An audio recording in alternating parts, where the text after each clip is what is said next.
fortunate to have the tutelage of Ron Warfield, past state president, in college at U of I. And so it's just been kind of a long journey and a lot of fortunate series of events that people saw something in me or took interest in me to kind of bring me along and build me up. And I think I just wanted that to be known when I spoke to the delegates at annual meeting last year, and hope they saw that a willingness in me to return that favor that I've been so lucky to receive.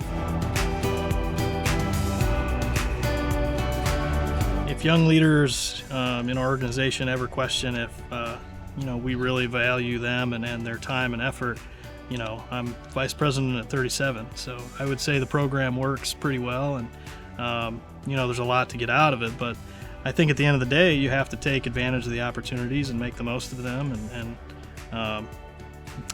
I've said this to a few groups that everybody's busy and it's hard to squeeze things in, but when you're given some opportunities, you got to take them, and I hope that people will, and I hope that maybe me being in this role sheds a little light on the outcome that you could have if you wanted to by getting involved. I'm really enjoying the partnership with President Duncan.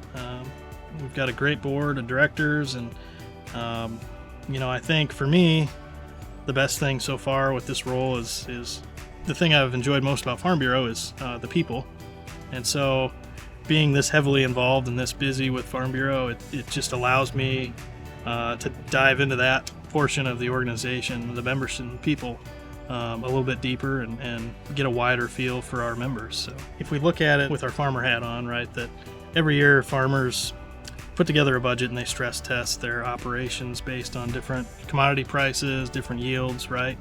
And you try to figure out how best to position yourselves for success as an operation. And I think that the OMS does that for us if we allow it to, that it's kind of a way to look inside and take a hard, honest look at ourselves as to where we're at and where we think we're going, and how do we best situate ourselves to be successful and provide what our members need in the years to come.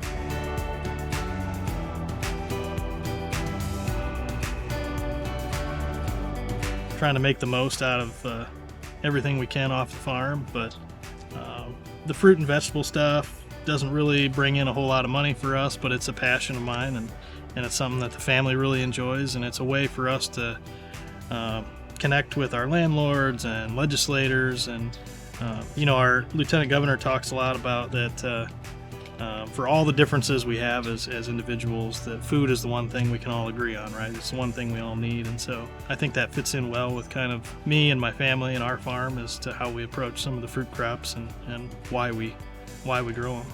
It's easier to understand something when you've seen it firsthand, right? And for a lot of our legislators, they're so far removed from the farm anymore that just hearing about it isn't enough, right? So we need to get them out here and see what we're doing and why we're doing things, and have that honest conversation.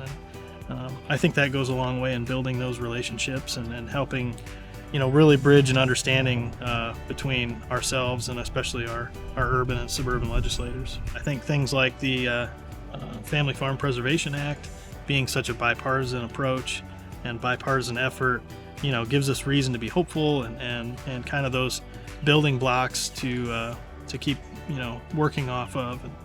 And so I think there are potential for some big wins and hopeful for things like the Farm Bill in light of some of the challenges. But I do think we have some opportunities ahead of us. So it's just going to be a matter of staying diligent and doing what we can and working hard to achieve positive policy outcomes. Especially along the lines with the policy work.